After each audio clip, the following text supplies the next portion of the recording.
ലൈഫിൽ എപ്പോഴും എന്തെങ്കിലും സ്റ്റാൻഡ് വേണം.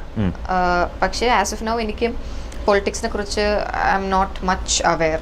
എനിക്ക് നടക്കുന്ന സംഭവങ്ങളൊക്കെ അറിയാം, എന്നാലും ഡീപ്പായിട്ട് എനിക്ക് ഒരു പൊളിറ്റിക്സിന്റെ അകത്ത് വലിയ ഇതില്ല. ആൻഡ് എനിക്ക് വലിയ താല്പര്യം ഇല്ലാത്തൊരു ഫീൽഡാണ് പൊളിറ്റിക്സ് എന്ന് പറയുമ്പോൾ. അച്ഛൻ ഉണ്ട് രാഷ്ട്രീയത്തിൽ, ഓഫ് കോഴ്സ് അത് അച്ഛൻ്റെ ഇഷ്ടം, ആൻഡ് ഐ സപ്പോർട്ട് ഹിം. പക്ഷേ എനിക്ക് പേഴ്സണലി ഇപ്പോൾ ചോദിച്ചാൽ ഞാൻ കൂടുതലൊന്നും പറയില്ല, കാരണം എനിക്ക് അതിനെക്കുറിച്ച് വലിയ ഒരു വിവരം ഇല്ല. Maybe in the future കുറച്ചുകൂടെയൊക്കെ വലിയ ആളാകുമ്പോൾ ഈ വിവരമൊക്കെ വെച്ച് ഞാൻ കൂടുതൽ സംസാരിക്കും. ഓക്കെ. അപ്പോൾ ഈ 2000 ലാസ്റ്റ് ഇയർ ഇയറിലെ ഒരു വലിയ അച്ചീവ്മെന്റ് എന്ന് ചോദിച്ചാൽ എന്ത് പറയും? ഡ്രൈവിംഗ് ഒക്കെ പഠിക്കണ നിങ്ങൾ കണ്ടായിരുന്നു? ഡ്രൈവിംഗ് 2018 പഠിച്ചതാ. പക്ഷെ വീട്ടില് മൂത്ത ചേച്ചി ഡ്രൈവ് ചെയ്യും, പിന്നെ ഡ്രൈവർ ചേട്ടന്മാരും ഉണ്ടായിരുന്നു. അപ്പൊ എല്ലാവരും ഡ്രൈവറിന്റെ ആവശ്യമില്ലായിരുന്നു. അപ്പൊ പിന്നെ കോളേജ് ബിസി ആയിട്ടൊക്കെ പോയി. പക്ഷെ എന്തോ എനിക്ക് 2020 ഡിസംബർ ഒക്കെ ആയപ്പോ എനിക്ക് എന്തോ എന്റെ മനസ്സ് പറഞ്ഞു ഇപ്പോഴല്ലെങ്കിൽ ഇനി എപ്പോൾ പഠിക്കാൻ പഠിക്കാം. അങ്ങനെ ഒരു ദിവസം എനിക്ക് പെട്ടെന്ന് ഒരു എൻലൈറ്റ്മെന്റ് വന്ന പോലെ ഞാൻ അമ്മയുടെ പോയി അമ്മയ്ക്ക് പഠിച്ചേ പറ്റൂ. അങ്ങനെ ഒരു സാറിനെ വെച്ച് പഠിച്ചു. അത് ആക്ച്വലി വലിയ അച്ചീവ്മെന്റ് ആയിരുന്നു കഴിഞ്ഞ വർഷം. പിന്നെ I would say YouTube start ആയത് കഴിഞ്ഞ വർഷമാണ്. നമ്മുടെ ഇൻസ്റ്റാഗ്രാം ആയാലും എല്ലാം കുറച്ചുകൂടി ഒരു ബൂം ആയത് കഴിഞ്ഞ വർഷമാണ്. ഇപ്പൊ 2020 കൊറോണ ഒക്കെ ആണെങ്കിലും ഒത്തിരി ഒരു കുറെ പാഠങ്ങൾ പഠിച്ചു എന്ന് ഞാൻ പറയും.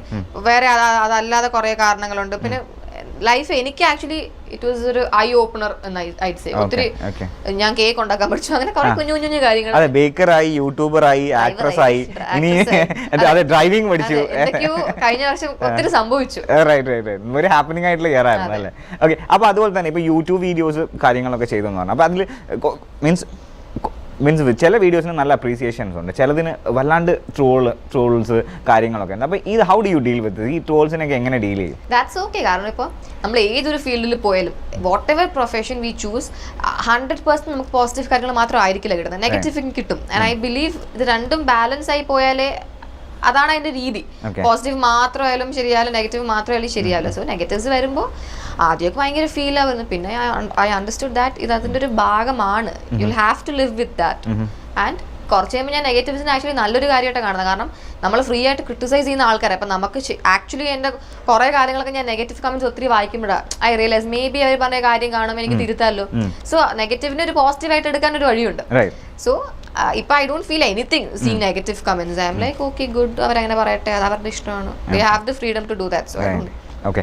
അപ്പോൾ എനിക്ക് തോന്നുന്നു ആ family everybody has got a YouTube channel, എല്ലാവരും ഇൻഫ്ലുവൻസേഴ്സ് ആണ്. അപ്പോൾ ലൈക്ക് ഇപ്പോൾ നമ്മൾ പുറത്ത് US കാണുന്ന പോലെ ലൈക്ക് ഒരു reality show, in house reality show planning ആണെങ്കിൽ would you be interested? നമ്മളെ പറയാനുണ്ട് നമ്മുടെ വീട്ടിലിപ്പം കീപ്പിംഗ് അപ്പ് വിത്ത് കർഡാഷിയൻസ് വീട്ടിലൊരു ക്യാമറ വെച്ചാൽ വല്ലാത്ത കോമഡി ആയിരിക്കും. എല്ലാരും മറ്റേ സന്തുഷ്ട കുടുംബം എന്നൊക്കെ പറഞ്ഞു. വീട്ടിൽ നമ്മൾ എപ്പോഴും അടിയും പിടിയൊക്കെയാണ്, ക്യാമറ വെച്ചാൽ ശരിയാവില്ല.